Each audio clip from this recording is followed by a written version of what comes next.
Hey guys, Terence and Paul here. Another episode of Let's Talk Reef. Yeah, I know you guys thought that you could see me and we didn't know, but no, we knew. I hit the wrong button and didn't want to fix it. We were aware. Yes. Yes. So welcome back to another episode. We're going to have a fun one today. We're just going to do questions and hopefully some answers with you guys. Got Paul here. And hey guys, how's it going? It's all good. He's doing, your mom jokes with me right here, right now, but we're not going to get into that, I thought we Paul. weren't going to talk about that. Well, I'm not going to say one, but I at least want to mention. But you're gearing up for It wasn't me later. that said it. It was you. I started it, is Yes, what you're saying. I will All finish it at some point, but not on the air. Okay. But thanks for everybody for joining us from Facebook and from YouTube. Got a lot of YouTube comments coming in. And Keep them coming. And it's climbing. Our viewership is climbing. So we got Adam Clayton here from down in Louisiana.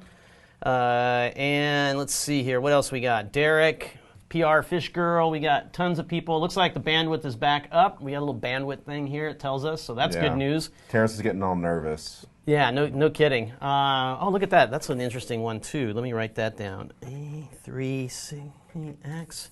Excellent. Eric Wright, keep them coming.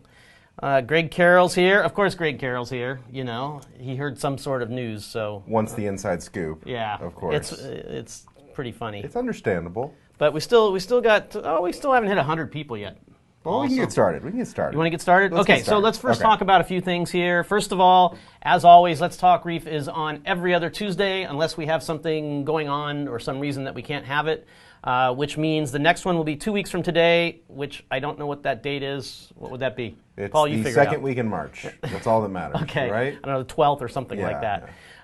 Anyway, so that'll be the next one. And when we get them and when somebody gives me a tank to look at for Control Freak Wednesday, we'll do it.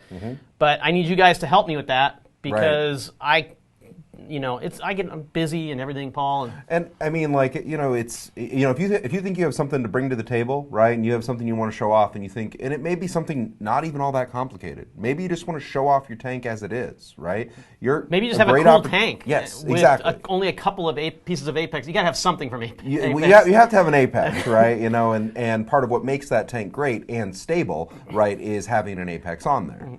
So thank you, Paul, for that. Yes. Little bit of marketing bit right there. Keep your tank stable. But yes, we would love to have you on Control Freak Wednesday. And if I get a queue of them up there, then it helps me out. So go ahead and you can just send me a message right on Facebook, and we'll see about having you on because I'd like to keep doing those. Other things, we have events coming up. So let's take a look at that. We've got our tour dates. The year is really getting underway. We've got Reef Dreams coming up. What is that? I can't read that from here. That's in March South 14th Carolina. in South Carolina. Then Canada to the Great North. It's actually a little later this year, so hopefully it's a little warmer up in Niagara Falls. Right. And then ReefWorks Expo up in Seattle. I've done that one before. That one's really cool on the 4th of April. Then, of course, we have the Queen City Frag Fest in Buffalo, New York. Never been to that one. And then the first big event of the year is Reefapalooza in April. It's just around the corner. In Florida. Florida. Orlando, Florida. Of them. This is the first one of the year. It's in Florida every year.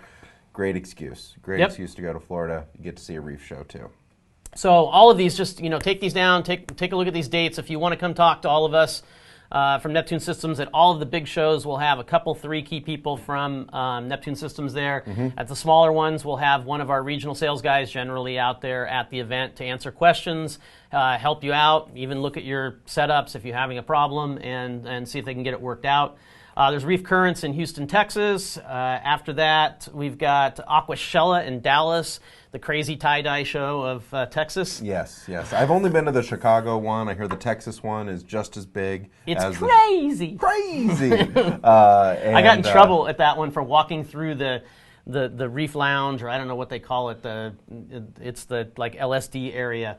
Where the black lights were? Yeah, I started walking through and filming a live stream. Oh, no. I was... The only way you can see that is if you go to the show, all right? That's part of the pull. Yeah, now, yeah. okay? So I got in trouble for that one. I won't let it happen again. But it was really cool. They've got all these art installations all done like Velvet Elvis, with the black super light. Cool. It's a super cool It's really show. neat.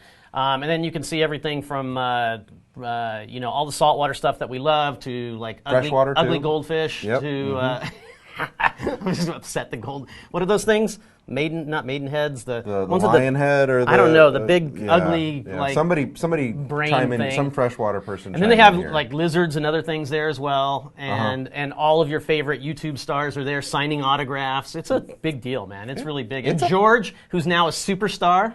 I would say he's achieved superstar Coralfish status. 12G will be there, G'ing it off, and so it'll be fun. And Aqua Crib. Thanks, Adam. Sorry, man. I couldn't remember what it is. And I think we're sponsoring it, so it's like I should know what it's called. You won't forget now. Yes, it's right? the Aqua like Crib. You were set straight. We're all good. Okay, and I'm going to put in a request for them to call it Aqua Cribs because they got more than one with a Z, right? It's the Aquashella Aqua Cribs, okay? And they're flower horns. Thank you, Adam. I can't remember what they're called, but they're, Doing pretty good here. They do them in China. Yeah. Okay, and they're not my favorite right. thing. But everybody has a place. Yeah. So what else? That's in May, and then in June we have Reefapalooza New York. Another great show. Great show. Fantastic turnout at that show all the time. Everyone brings their best corals and everything for those shows. Then we have Reefapalooza in California, which July is the only month we don't have a show. So definitely send us emails so we can get booked up for that. I know we want to be on the road as much as possible. And then the big one. Right? Yeah, is the Big Macna Show in Phoenix. Absolutely be there. It will be a great event. And one thing I can guarantee you this year? Yes. No hurricanes. No Absolutely no hurricanes. There might be a dust storm. There might be a monsoon rainfall, which are incredible down there that time of year. I've never experienced the rainfall in the desert. It is insane. Is it? But it should be a fun time, and we hope to see some of you guys down there. We will have an insane booth with lots of cool new stuff, I'm sure. And so be there. And then, of course, there's Reefapalooza in Chicago. I forgot to say also Aquashella in Chicago that we should be there as well. So join us for all of these events. Thank you guys for coming on today and giving us some questions for the show today. We're going to kind of kick through some of those. One thing I will say is we will draw from the names of the people who we're going to talk about today, or whose questions we're going to come up with, and we'll draw a couple names to give them some cool T-shirts. These are the Trident Believe T-shirts, limited edition. The right? unicorn shirts, yep. And if there's another question that we happen to take here on the show, if I put it on the screen, another question live, then you will also go into the mix to get a shirt. So have a good question. Cool. That's what we can say about that. There's also some good ones. There's another one. I think that one is actually there, down there somewhere. Or no, down here, control. There it is, right there. Okay, well, they've got some good ones in here. Jason Garcia says the G5 is old news. It's all about the sky. Okay. So we're going to go right into this. That was a good segue. Yes.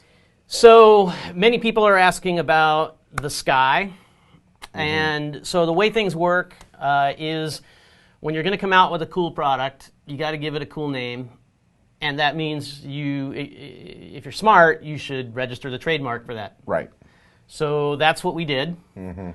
And somebody found it, and then I got a phone call from Marcin. So I couldn't deny. Yeah, so Marcin at Reef.com gave Terence a call. So this is just something companies do and just generally kind of preparing for new products, right? And at this point, essentially, what's out there is that there is a trademark for Sky. Correct. Right? And Marcin or his source somehow found that, and yes, it says on there that it's an LED light. So there, I got a call from Marcin. Said, Terence, can you confirm this is something? This is obviously yours. It obviously says here that it's a Reef LED light, so I couldn't deny that. But what he also wrote in this article out on Reefs.com, which is absolutely true, is because of kind of how the Trident launch went, we really have a completely new way of doing things here. Yeah, everything is zip. And so I said, look, I can't tell you anything about the specifics of what we're doing with that, because we don't want to get into a situation, where we say one thing and then we have to change gears and then everybody roasts us for that. Right. And also the time frame too. Something unexpected comes up, and we may think we're on one certain timeline, but then something you weren't expecting happens, and you can be on an entirely different timeline. Right. Now, the only thing I did do with Marcin, I mean, we're reef keepers, right? And so, as a reef keeper, it's no mystery. I haven't kept it a mystery that I'm basically like in love with the way I get the full coverage of light over my current tank. Right. I think, generally with LED lights, right, unless you have a whole bunch of them on a tank, you always, after the tank grows in, you start to get a lot of shadowing. Yeah, so that is a big thing for me, Yeah. and it's a big win on my aquarium that's really been in place growing SPS now for about 3 years, and I have the Coral Care lights, the first version of the Coral Care lights over the tank. And the V1 Coral Care lights, right? Yes, Yeah. the first version of them, which are an incredibly amazing light. Amazing light. So that's what I told. Just to make sure you guys all know that, not the camera of Terence and I talking, but usually what you see in the Let's Talk Reef, where you see the countdown, that's Terence's tank, right? And Terence and I do live streams occasionally at that tank as well. Yeah, we have at my house. And it's really something special, right? And it grows coral, fairly well. Yeah, thank you, Paul. So anyway, I mean, without even saying what we are doing, I think it's, and what I told Marcin is, it's quite obvious that our thinking about how to do lighting, it's something you've heard also from people, I think, that a lot of us respect and understanding. It's like Ryan from Bulk Reef Supply, which is, you want to get a nice blanket of light over your tank. Uniform. That's why he likes the T5, LED combo kind of thing. And certainly that would be in the direction of what we're going to, to do, because we wouldn't do something opposite of what most of us here think is the right direction. Well, I mean, you would think that maybe we would want to do what you want to do, but sometimes we just maybe we'll make a spite product. You think so? I don't know. It kind of works. So we'll make a spite light. So that's about all we're really going to get out of us is what what we like, what we also understand people have a wide variety of likes too in terms of whiteness to blueness and things like that. So we obviously are looking at things like that. And I mean, everything that you read in that article, you can take it for what it's worth from Marcin. That's pretty much it. I mean, that's about all we're going to say about it. And you can try to get more out of us and dates and everything, but it ain't going to work. So. Yeah, in terms of where we are with it, what's happening with it, there's a light. That's, and this is what we like. That's about it. And I've talked a lot about what I like. Yeah, you like to talk about what you like. I like to talk about what I like. Actually, if you guys want to go back and look, there is a neat little Easter egg in the post that I made on Facebook for NSI, where we had the call for the latest ones for 2020. There's actually an Easter egg in there with the name Sky in it. Yes, I'm aware of it. So it was well. You've been dropping this hint for a while. You really love the name of this light. Nobody's paying attention. So. Right. You've dropped this actually several times. You've dropped it in a couple of LTR episodes. Yes. So if anybody goes back, it will become immediately obvious that it's been used all over. All right, we'll move on. Because that's fun enough right now. That's about it on the light. No There's pricing, lots of speculation out there. No pricing, no timeline, no what does it look like. You're not getting any of it out of us. And how much is it going to cost? $1 million, right? Yeah. Oh, man. So we got lots of questions. I'm just going to review them right here, see if there's nothing else that we don't already have. I like this. Sean Clark says, 3-letter acronym must be a Neptune product. Yeah. So there is a thing that we have with that. There's a couple of exceptions to that rule, like the Trident, but yes, when possible. PMUP. Yes, PMUP is another one. But it was just such a good name. It was a good name. Pump spelled backwards. Okay, so that was one from many people. The first one from a person that will be entered in drawing will be Luke Warren, who asked, when are we going to release the Trident for the UK? The bigger question is, when are we going to release the Trident internationally? Yeah, outside the United States, internationally. And go ahead.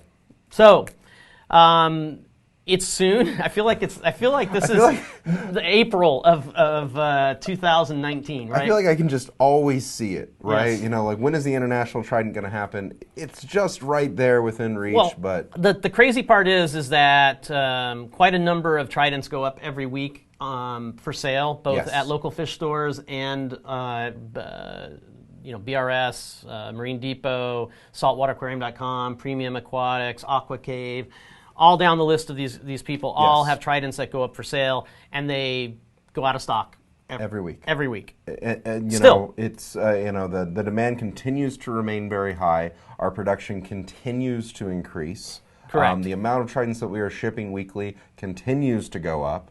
But there doesn't, seem to be any really end in sight, in terms of the immediate sellout. We were hoping that we would get there. So I think that it's very soon. It is definitely something to look for in a matter of weeks, not in a matter of months. And we haven't forgotten about everybody internationally, although they think that we do. Yes. It's just we cannot even hit the domestic demand right now.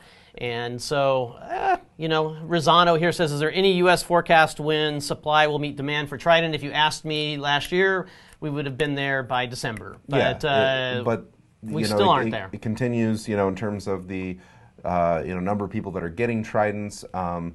Fortunately, the secondhand market, the eBay market, has tempered off. Yeah, it's only $100 more than now. It's only $100 more. So we, right. that does tell us that demand is getting satiated. BRS, I think, announced that they were available on Thursday, and by the end of the day Thursday, there were no more. Yeah, I think Saltwater had them for maybe 6 hours. 12 hours, 12 hours, something like that. And the best way to know when these people are getting them is, Reef to Reef has a great thread on there you can subscribe to. It seems like it's like a general effort of the community to post up when these things are happening. So if you go put yourself on one of those threads, then you'll find it. Greg says take care of home first. Greg, you're not making friends outside the United States, man. Yeah, they to say that it's daily that we get these requests of when would be an understatement. So it's coming soon, weeks, not months. Okay, next one comes from Jason Garcia, who asked a question. Basically, are there just too many gadgets now for the Reef Aquarium? Should there just be a focus on making people successful or making things easier, right? On the tank. And what do you think, Paul?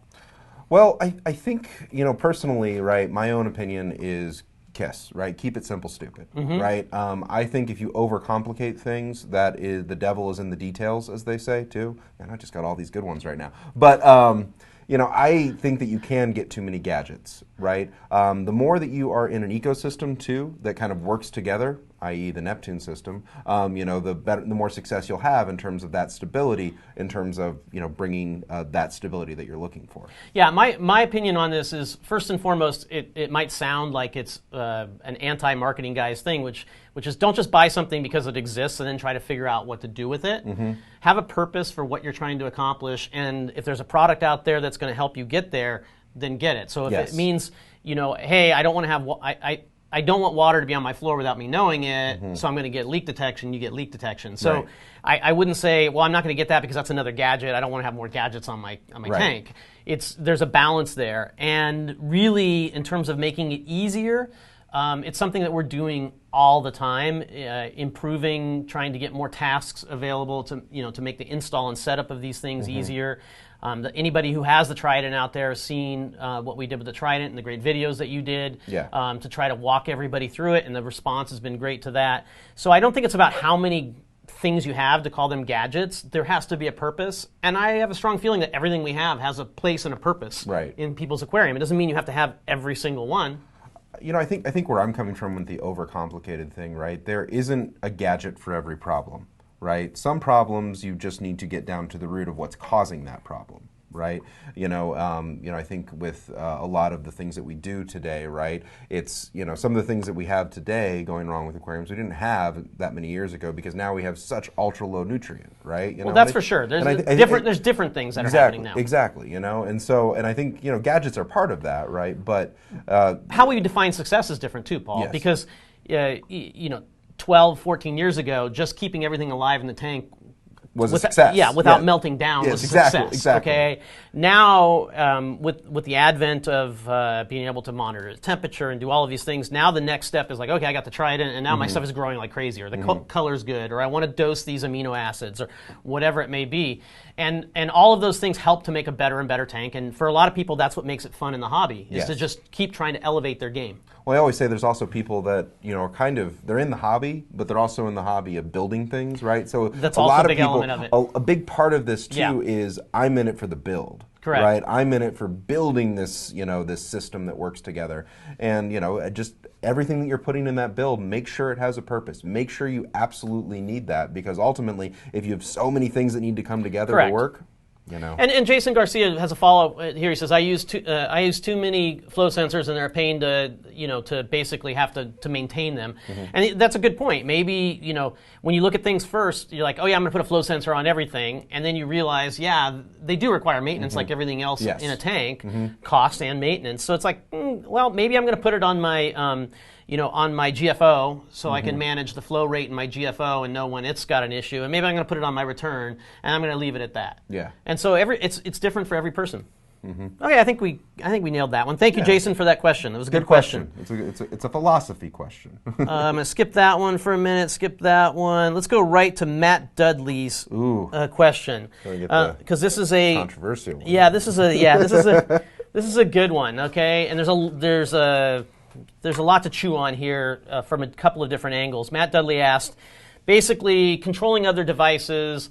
And I'm paraphrasing here, the aspect of the Apex being able to control third-party devices and have a heterogeneous kind of environment of different devices that are all controllable or accessible from within the Apex. And what are we seeing there? So let me first say that our philosophy has been and will continue to always be to have a system by which we allow other products to interface into the Apex. Right. And the example that I often give is the Apple ecosystem, where you can have you use the mouse, right? The Magic Mouse. And it's awesome. It's got 14 different features. I don't use that particular one, even though I use a Mac. But you can still use a Wacom tablet or a Logitech mouse or whatever else that you want to. It's still open enough to do that. And that's pretty much the same thing as I see our environment, which is if you're going to buy the core return pump, you're going to get an extra set of features that you won't get by interfacing to, say, a Varios pump. Yeah, Varios pump that you just can do the flow rate on. So that's really the approach that we have, but it requires participation also by the other companies to have ways to control things. Exactly. So, I mean, we do two things to do that, right? We have 0 to 10 volt output control. We have less utilized, right? Serial control. That's kind of more old school. And then we have the IOTA protocol that is available to all manufacturers if they wanted to contact us, if they have a Wi-Fi device and they want to get it to talk to our system. We have a standard in which they can integrate that. And then we also have the WXM module, which was done specifically so that you could interact first with the Vortec pumps and then the Radion lights. And make both of those operate through the wireless. Now, what we are seeing is we're not seeing as many companies want to join that group for whatever reason as we thought, and some of them are falling off because, for obvious reasons, they're starting to run their own worlds inside their own interfaces, right? So the first really to do that was the Kessel, which ironically had the Kessel guys here today talking about Kessel integration. And they did that with the Kessel AP700 first, and then later with the A360X, and they now have a Wi-Fi dongle. And they do have our API, they just have chosen not yet to implement that. Doesn't mean they won't, and they do have the capability to do it, but it really is up to them to implement. I mean, it's ultimately in their court, right? If that's something they want to be able to give customers the opportunity to and you guys can tell them that, too. And that's the best thing you can do. Let them know that you made this purchase with that in mind, or you don't plan on making the purchase until that's available. Correct. Because we ultimately want to be able to integrate. We want to be that place that you can come to interact with your one-stop shop to do everything. And choose your products. Now, if we have a product that also makes that, and you want to get something a little bit more out of it, you want that plug-and-play capability, that's something the Apex offers. But we wouldn't hinder somebody else from being able to do that. Right, for sure. So, I think, and then, that gets into, the more recent release, right, Terence? With the Radeon G5, and obviously before that was the Vectra pump, both of them from Ecotech. So the G5, for those of you that don't know, the latest light, does not have the Wi-Fi chip turned on such that it can work with the WXM. It doesn't have that Zigbee chip that connects up Correct. to the WXM. Right. Basically, as soon as you move over to their new platform and everything like that, there is no WXM support of that. So if you were to get a G5, there's no way for it to talk to an Apex. And that's not our decision. We didn't turn it off. That's their No. decision to whether or not they wanted to continue to support, the customers that wanted to do that, and they can do that. So ultimately, it's what they want to do with their ecosystem now. And that's Sure. That's their decision. But we're always looking to integrate. So there's lots of companies that are looking at this. The Abiz guys are working on integrating their pumps, right, with the new controller that he has. Yep. I know the CJ guys are working on something as well for their pumps, so that the pumps can integrate into the Apex, all again through the Wi-Fi system, 802.11 or wired Wi-Fi, or sorry, wired network. It doesn't matter. It's all Ethernet. So there are companies that are joining the game, and Yes. more companies can join the game, but you have to let your voice be heard and say, look, I'm an Apex owner.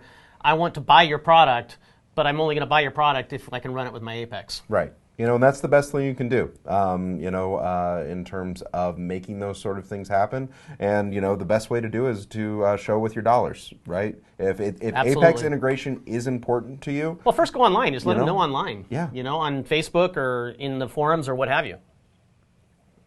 Wow, there's a big comment. I don't know if I can read that whole one, Andrew. You got to cut that down a little bit for me, buddy. That's like a paragraph. Hey, maybe while I'm going on my next topic, you guys can read this. Yeah. What's next? Okay. So we skipped a few. What do you think? You can pick one. Go ahead and pick one. More programming statements. Come on. Let's just keep going on the list. Oh, okay. So you want me to pick one? More programming Okay. statements. So you want me to say his name? That's what it is. Yeah, I don't have it. Xiaoshuan Shang. I'm sure I'm messing up your name, but I gave it a shot, man. He was online. He was asking, I think it's a he, was asking to get more programming options, more programming statement capabilities for the Apex. So what that means is he wants the statements of and, or else. So basically right? logic statements. Logic statements. I can understand that. I can totally understand where you're coming from. Yeah. But and I think a good amount of our customers do know how to use that.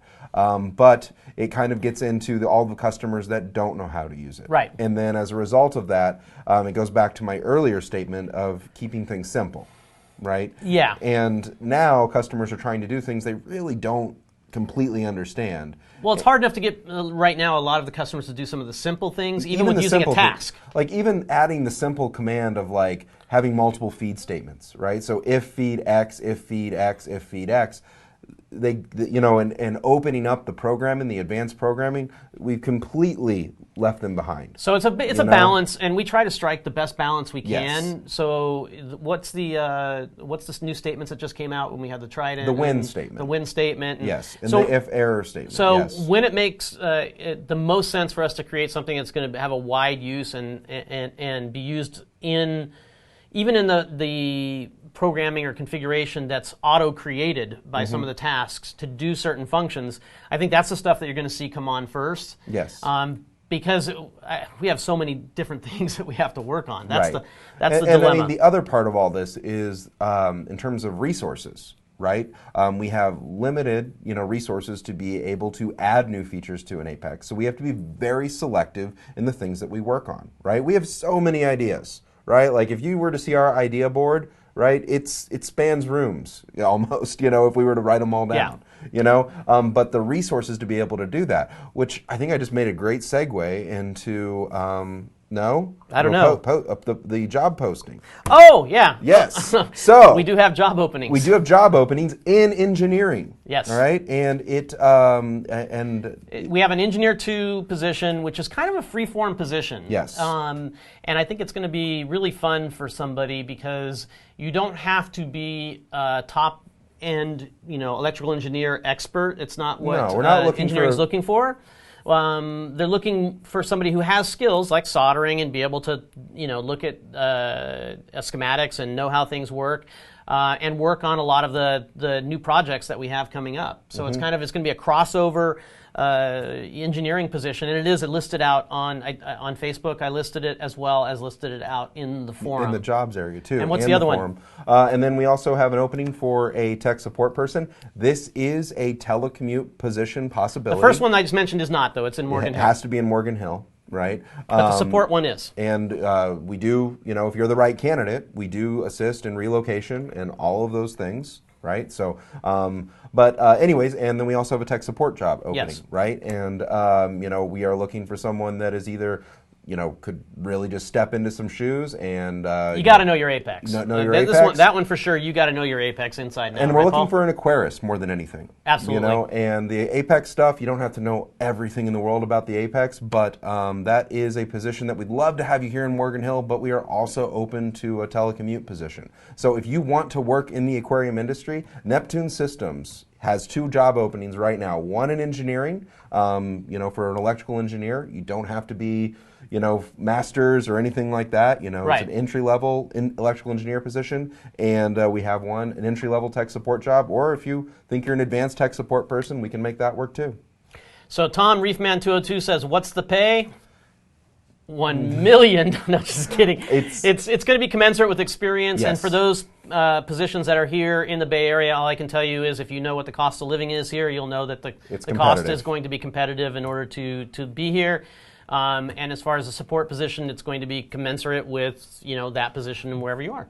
The tech support job does list price range, right? Oh, it does. Okay. So it does list a price range, which that if you are a rock star, it's a good paying job. It's a good paying job, and I'm sure there's lots of people out there. Maybe they're watching this that know somebody who might fit that bill, and especially if they're already active in the kind of the Apex community. That would be really good and really an easy hire for us to take them on. Yes, be an aquarist. We'll be talking. Okay, let's see here. Another one to pick up. I did that one, right? Mm-hmm. I did that one. Oh, here's just a quick one. Eric Cohen. Okay. For those of you that don't know, Eric Cohen is with Blue Life USA now. Used to be part of the Brothers Cohen, not the Cohen Brothers. But the Brothers Cohen, that's good. I like that. Who together ran Sea Dwelling Creatures, SDC, wholesale outfit in Great Los Angeles. Now Scott runs that by himself. Eric runs the Blue Life USA thing. Eric asked, well, I just had to tee it up, say no. Yeah. He says, livestock sourcing, who do we buy from and why? So I'll let you talk about that, Paul. So, in terms of who do we buy from? I'd say more purchases than anything go through our local fish store, Neptune Aquatics, right? And we purchase through Neptune Aquatics because Robert, shows us that they're eating. Robert takes on the initial risk of. That's the big part for me. Look, stuff. By the time it goes. It gets collected, it goes to, the transshipper, the wholesaler, then into the fish store, and then it has to acclimate in the fish store and everything. There's a huge chance that it still hasn't died yet, and it's going to wait for the week or two that it gets in your tank to then have its issue. And so there are kind of 2 ways you could do it. We could be ordering from wholesalers, and we do, right, where we get them direct. We got a fish shipment today, actually. A lot of happy people in the office today. A lot of happy people, right? But it's a lot more work. There's quarantining involved. There's all sorts of things, and then you also take the risk of just putting it in the tank. So we do that occasionally, but more than anything, I like purchasing my fish at Neptune Aquatics. Corals, on the other hand, at this point, we just have such a collection of corals. We have a lot of people that we know, and we trade a lot of corals and stuff. Yes, there's a lot. That livestock is generally... I'll go into Neptune Aquatics and just say, hey, what do you got lately? And Robert usually hooks me up with something because I give him buckets of frags. Right, and then Top Shelf sent us a great great gift basket a couple months ago that added a lot of new just a lot of new options into what we can offer. Top Shelf is really hitting it hard lately. So, they are just them and Worldwide are both on BRS Top Shelf now, doing packages on BRS. Top Shelf is expanding their farm, and they utilize the Apex and all of that stuff. They got measuring with the Tridents, controlling with dose, all of it, right? So they're totally in sync, with keeping their wholesale systems stable. Absolutely. Yes. All right, next one, Paul. I think we're doing good on time, man. Are we? Oh yeah, we're doing great on time. We got a lot of questions still to hit. We'll talk about Trident for a little bit. Let's hit the Salinity probe again. Paul hates the salinity probe question. So yes. First of all, I'm sorry, I forget who raised it this time. I did not write that probably one down. wasn't one person. But it probably wasn't one person. But I remember the discussion going back and forth. Somebody said salinity probe, and the other person said, "You mean conductivity probe?" And he said, "Yes, but it's a conductivity probe, and they're sensitive." And we keep saying this over and over and over again, and it's okay. It is the most sensitive probe in your system. Absolutely. To find the happy place. So let's show a salinity probe that's working, and let's talk about why it works. Okay. I think that's the best way to do this. Would you agree? Yeah. So switch over to the mode. I got to do that, don't I? Yeah. Let's see if I can find it. Here we go. That's what you called it. Okay. There we go. All right. Okay, so here's Terence's system, right? My system shows. Brian says, "Oh my God, still on the salinity probe." Hey man, I don't write the questions. I don't read the stuff. I mean, I don't write all the stuff on the internet. It is still a big deal. So we're gonna hit it one more time. So I just want to first, show you. Whose tank is that? That's Terence's tank right now. Okay. And you can see that his salinity has varied between 32.4 to 32.8. Okay, so. Terence, tell me a little bit about your salinity probe installation. Like, where is it in the tank? Mine is actually, because I have a highly fluctuating sump level. Yes. Because, well, it's actually because I'm lazy and sometimes... Yeah, well, I know this about you, but... So I can't use a regular probe holder. Right. So I have a little cube of foam that I stick my salinity probe into, and it kind of free floats in there. And it's on the upstream side of my skimmer. So everything in my tanks, basically, I have water crashing in because I don't use a sock. Right? A sock. Yeah. And so I keep it away from that and upstream from the skimmer. So all my bubbles flow away and down away from my... Perfect. So you illustrated a couple of different things here in terms of why your salinity probe works. One of those things that it works is that it has the ability to get good flow. All right, and the reason why it gets good flow is because of where it is positioned in your aquarium, and then to kind of, I don't think you described your salinity probe or your conductivity probe holder all that well. He basically took a fish box, right, and cut it into a square, and then put a hole through it. Yes. But he put that hole at an angle as well. Okay, and so now that salinity probe just floats around, has good movement, and it's at an angle which allows the air bubbles to roll off the monitoring One of the surface. two holes, because it's got two holes in This is there. the most important part. Right, having that probe at about an angle like this and rolling off the bubbles. Now, I've heard people say, "Oh, I absolutely have that before," and that may be true, right? But what you probably don't have as well is good flow. Okay, or in that flow, you just have so many micro bubbles that are going to collect on there, irregardless of what you have done to try to mitigate that. Right? And so a really good solution in terms of placement on the salinity probe is using a small power head, right? And literally just blowing it right at the probe. And upstream from the skimmer, too. Yes. If you can get it upstream from the skimmer. And I'm not talking about like, a 1,400 gallon per hour power head. I'm talking about a 200 to 300 gallon per hour power. Those little, Hydor Nanos or whatever they were. I have one of those in my tank. I have two of those in my sump. One to turn over when alkalinity and calcium get dosed in, and one pointed at my salinity probe. And it is more and more difficult with the smaller and smaller sumps that we now have with so many things in them. So you look at somebody's Red Sea, even like your Red Sea tank, right? It is difficult to find the right happy place for it. It is. That it's not going to be perfect right away. But once you do, and you find that spot, and you find that solution with maybe it's a little pump or whatever it is, it's good. I mean, you can look at this and it stays constant. That's a difference between like 1.023. It's dropping. I don't know why my salinity is dropping, but it is. It's so I have not to all that much. See. I mean, you're looking at like 1.023 to like 1.0225. Who knows? Maybe water's splashing out of my sump. That happens sometimes. Yeah, exactly. So, and the little variations there are probably a lot of temperature things and things like that. And I don't want to get into too much of the details. The other really important part about your salinity probe placement is you don't have that going by any big power sources or anything like that. So cable management is important with that. If you have it going by a big UV, if you have it going by a big DC pump, those are all going to cause issues. And then the third thing you did is you weren't all that concerned with accuracy, right? You're more concerned with precision on this probe. And so in that vein, you actually used your This is like 33.5 to 34 right now, but I know it's that. Exactly. But you also, when you calibrated it, right, you calibrated it in air, And then you actually just use your Use the tank tank water water. as the calibration Correct. solution. So when he put it in there, you give it some swirls, you make sure it's at an angle, and then whatever value it settles on, right? Yeah. That's the value you accept. And it's going to read 35 at that point. Well, and that may not be accurate, but it's going to be precise from that And even point if you on. had a little bit of drift or something that's happening with it, you don't know, who knows what the reason is. You pull out your refractometer, your 2 refractometers or whatever, you look and go, wow, it's my tank's been pretty consistent at 33 ppt. And you pull out your refractometer, you put your little adjustment stuff on there, and you're like, okay, I've got it dialed in, my refractometer, and it's at 35.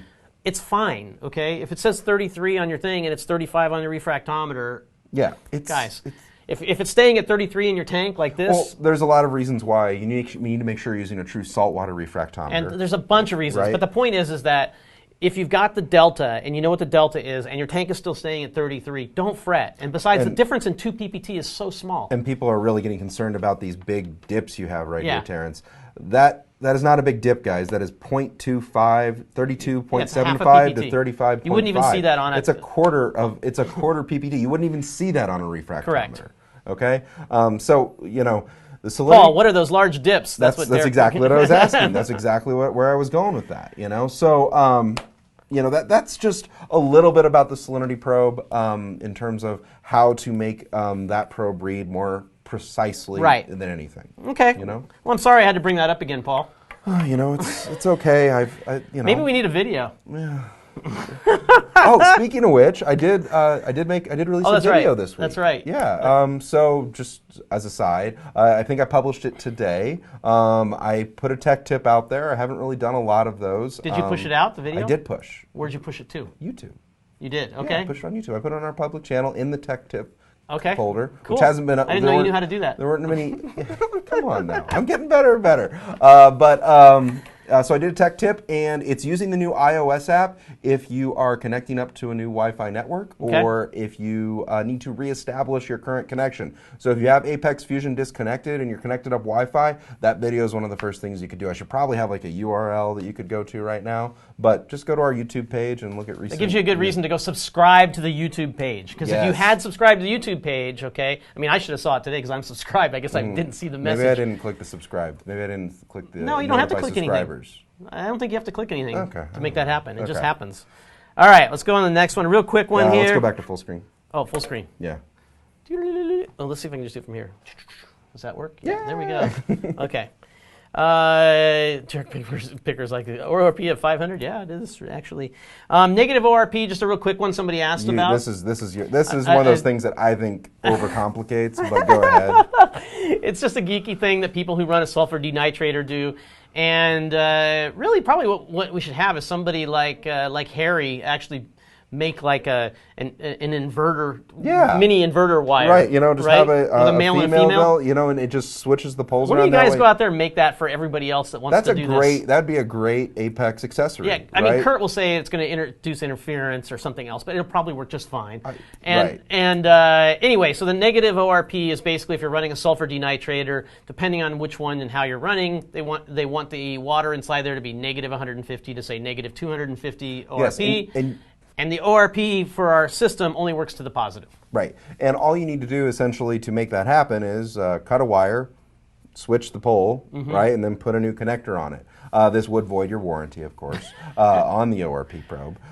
But your ORP will still read positive, but that 200 is actually a negative 200 once you do this. And you know, one of you gadget guys out there, this is a great opportunity. Just make a female to male connectors, switch the pole around. There you go. There you then go. You wouldn't have to cut anything, and you just buy that little adapter. So there's something for you guys to do. Okay.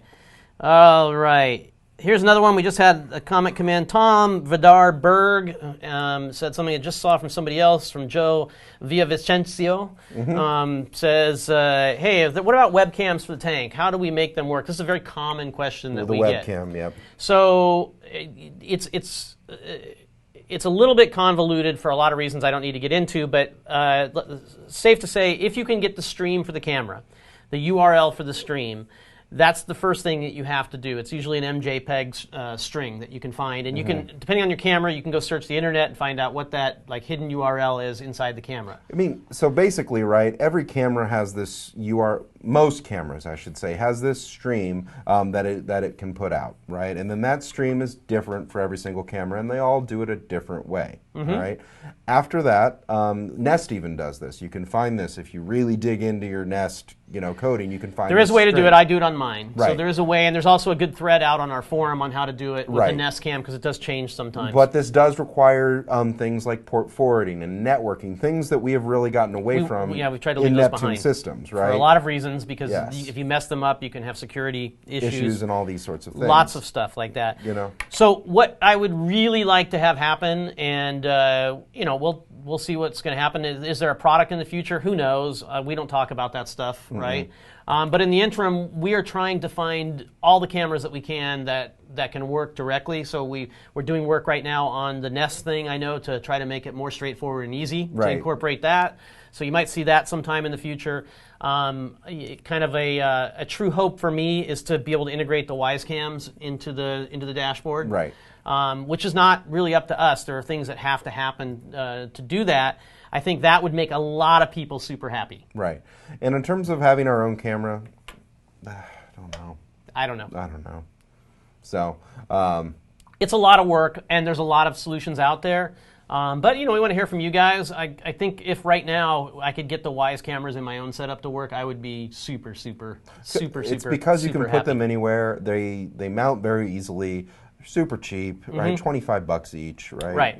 And it would be a plug-and-play option with the Apex. I like this. Marcin just gave a name. So if we come out with one, okay? Oh, God, that's if great. we come out with one, I'll even take it one step further than Marcin said. Marcin, what he said, we should put a top-down version of it in the light. And as Marcin just said, call it the eye in the sky. It's a great idea. Oh my gosh. Marcin, Marcin, I can't do that because I have to give you credit for it. Yeah. I don't want that. That's a good one. But that is really good. Anyway, so we're trying more and more to get integrations into the Apex dashboard with things like the cameras. But until now, the best place to go is the forum to get all the information There's a whole forum about cameras and everything like that, and there's no one right answer in terms of what it is.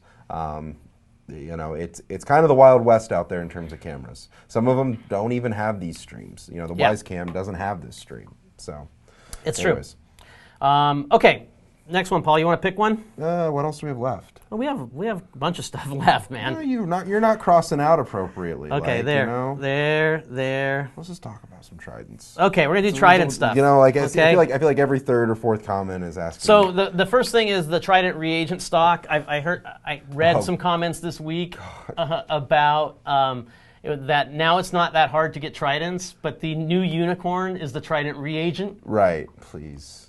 Okay, so full disclosure, this morning we were out of stock on Neptune Systems. I got one of my early morning emails from Terence. What time was that? I think it was only 6:30, right? I was just getting to the office at that point. But Neptune Systems will never be out of stock of the 2 months, right? We work and we are making sure that we always have that 2 month.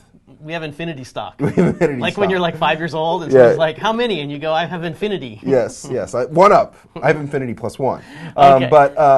So we always will have the 2 month reagents available, right? At shop.neptunesystems.com. The next priority is to make sure the 2 months are available to all of our resellers. Correct. Okay? And you can say, well, I don't want the 2 month, I want the 6 month. The thing about the 6 month is it takes 2 months. Right. And there is not infinity reagent, but we know how much. Have it go around. We know how many Tridents are out there. We know how many tests are being run, and we know how much reagent we need to make sure that we put into the channel. And we keep adding more and more, thinking, wow, we didn't really expect people. As many people have said, I really only want to test once a week. That is not true. You're all testing. Most of you are testing more. The average is more than 4.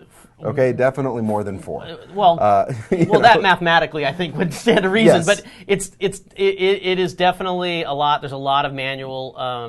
Look at Sean Clark says I'm testing it squirt. It's actually Buble. All right, that'd be great if it was squirt. It would be good. I was actually talking. thirsty. Let's talk about RC Cola today. Anyways, This is fun stuff. I hope you guys are having fun in this. So yes, the 6-month reagent can be difficult to get, but I do find that is becoming more and more available as well, and it is staying in stock for longer. If you are looking for a 6-month or holding out for a 6-month and you're less than 50% on your reagents, just get a 2-month, and the 6-month will come up in the next 2 months, I'm sure, for you, okay? And you'll have the opportunity to get the 6-month. But our number one goal is to make sure that 2 months are always available. Nobody has to run out. Now, yes. it may not be ideal because you're not getting the bargain basement 6-month price for whatever reason. Maybe you had a hard time finding it, or you didn't stock up, or whatever it may be.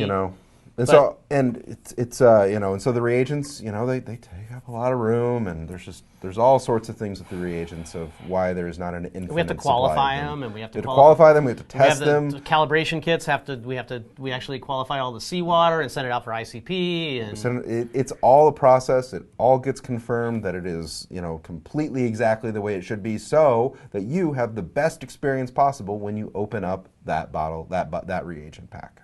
So. There you go. All right. Trident stock we already discussed, right? So we have that. We are getting questions about Trident servicing, right? One of the things that kind of baffles me, it's kind of like the telephone game, the old telephone game. I understand. Is how people get what we have said over and over and over again wrong. So the Trident itself does not require to be sent in 6 months after you buy it. No. Because I've read that. It does not require that you send it in to us a year after you buy it. Because I've read that many times elsewhere.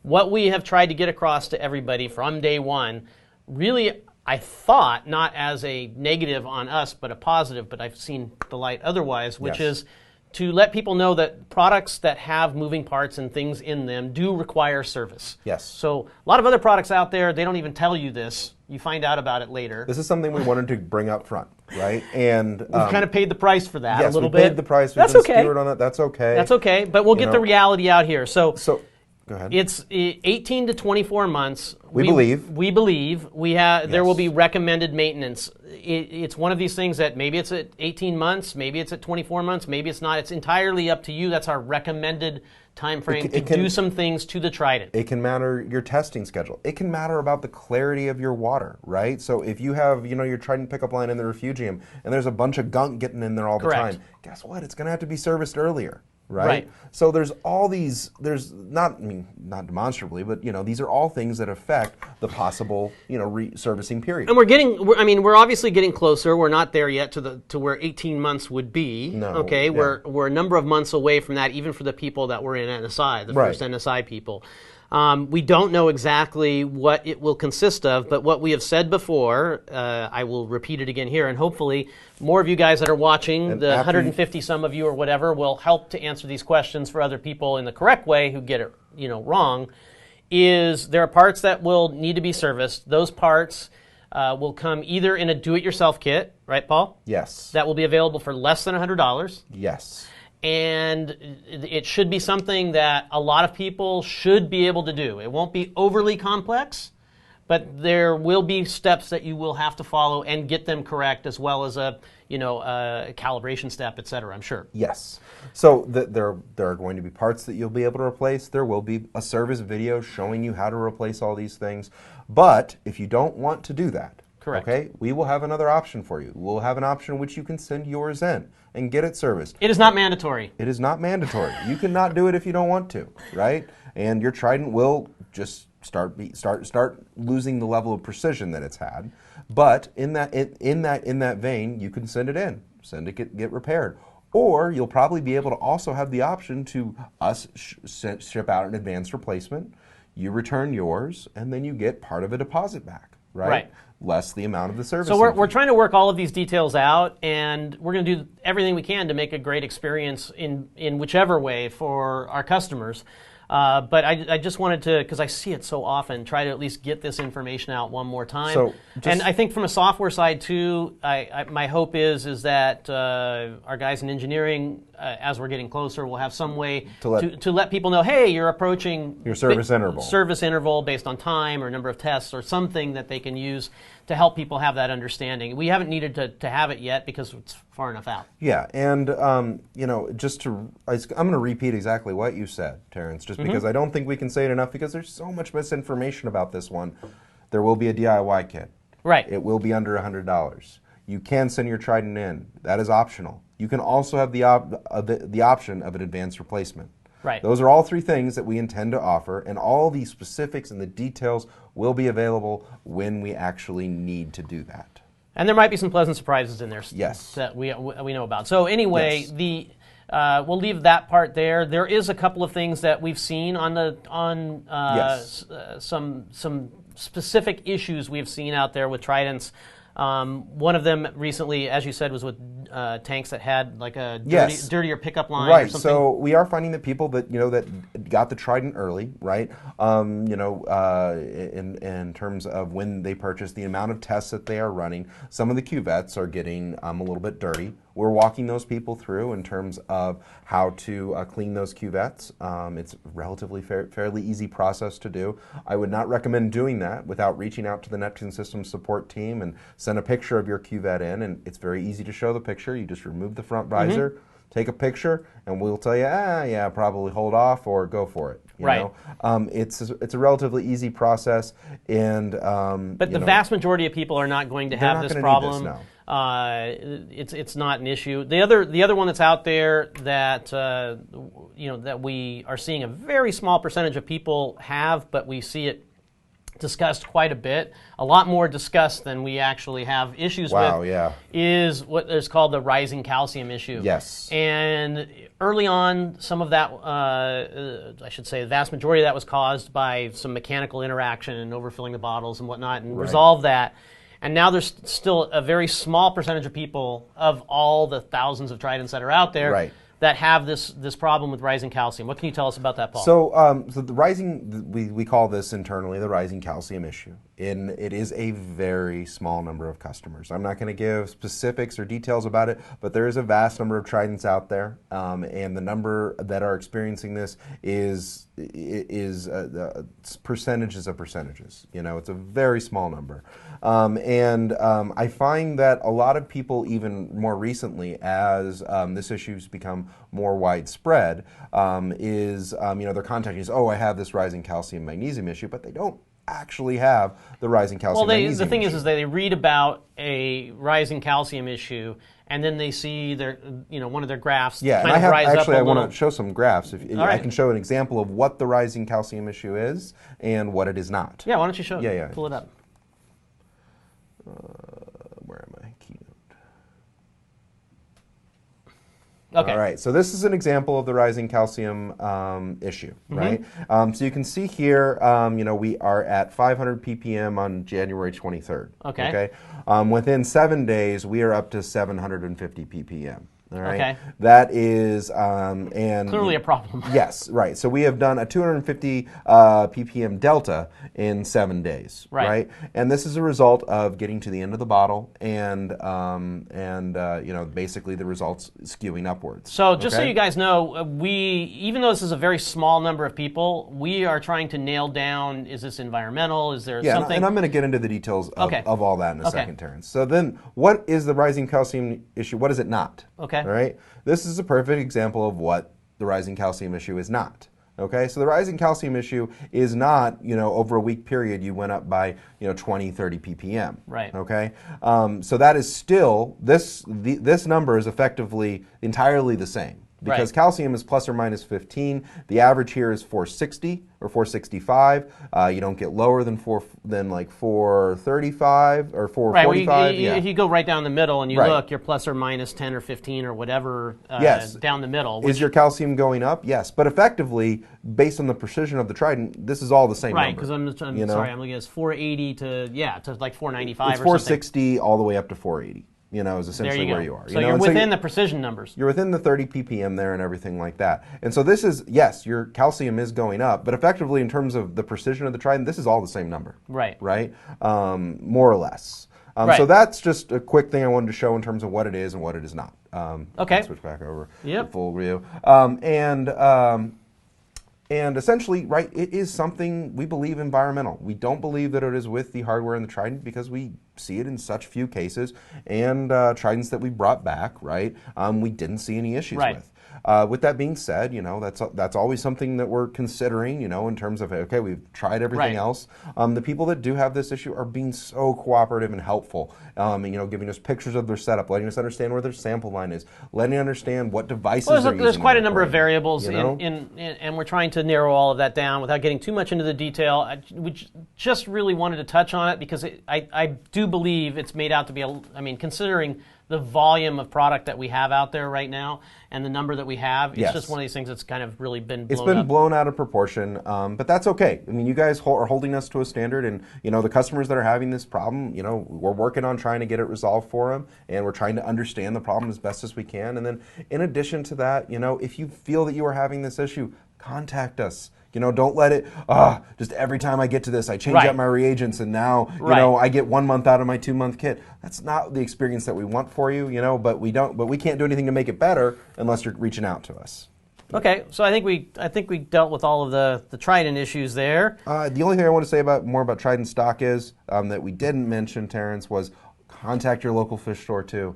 We are sending so many Tridents out to those local fish stores. Yeah. As a percentage, they are getting a very good number of them. And if it's a big, well-established store in a particular large geo, they get proportionally more because they go through that many more customers. They also have proportionally more customers, right? But talk to your local fish store, and they're going to be like, oh, I only get one once every month. It will be rough if you're like out in the middle of Kansas. Yes, absolutely. That's what online is for, I guess. But if you're in major geos, there are several stores that will be getting them on a weekly basis. I see regular stores now posting, hey, I have a Trident on the shelf and not spoken for. Right? I saw Aquarium Artisans just post that yesterday after the event. That Tom ran with them. They still had one or two. They still had a Trident left after the event. So they're available. They're available, out there, and we're shipping more all the time. Production continues to increase. It's funny though. There's a lot of people even on the commercial side though that are buying them up from not stores, but the coral farms and coral growers and everything else because they want them, right? They want them too. And one thing that we've done and they're not available. They're not available into the wholesale channel unless you buy directly through Neptune Systems. If you're a dealer, you actually have to be a well-established dealer to get any kind of volume. Right. So the guys that were buying through wholesalers, right, that just sell equipment, and don't buy direct with Neptune Systems, they haven't been getting Tridents. And so that's where a little bit of that more frustration comes in, but we wanted to make sure that our dealers had it. And what's the incentive of the wholesalers too when they can just sell them like that? So anyways, I'm getting a little long-winded. I tend to do that sometimes. I did the George H.W. Bush on you right there. Yeah, I know. You did a good job. You did a good job. I took the what is it called? Anyway, I think we're going to actually cut it right there, Paul. I really appreciate all you guys, leaving your questions. I hope that we, answered some of the most common things that are coming through. Again, for participating today, if you did, I'll throw your name into the hopper for a T-shirt, along with the people who participated on Facebook earlier today. For next week's Control Freak Wednesday, if you want to show off your cool stuff, we do those, I think, around 3 o'clock in the afternoon Pacific time. Is when I do them. So if you are available 3 o'clock Pacific time next Wednesday and you got a cool system you want to chat about on Skype and show everybody, ping me on Facebook and we'll get it done. Other than that, Paul. Yeah, it was a good one. Yeah, till next time in 2 weeks, it's Let's Talk Reef. You guys enjoy those fish, and I don't know what we're going to do in 2 weeks, but... Hey, this is a great opportunity. If you want to hear something that we didn't do, there you go. Let us know. Yeah. Or if there's somebody you want to see, like you want me to bring on the show, somebody outside, like we've done before, a guest, let me know. Thanks, guys. We really appreciate it. Take care. Take care.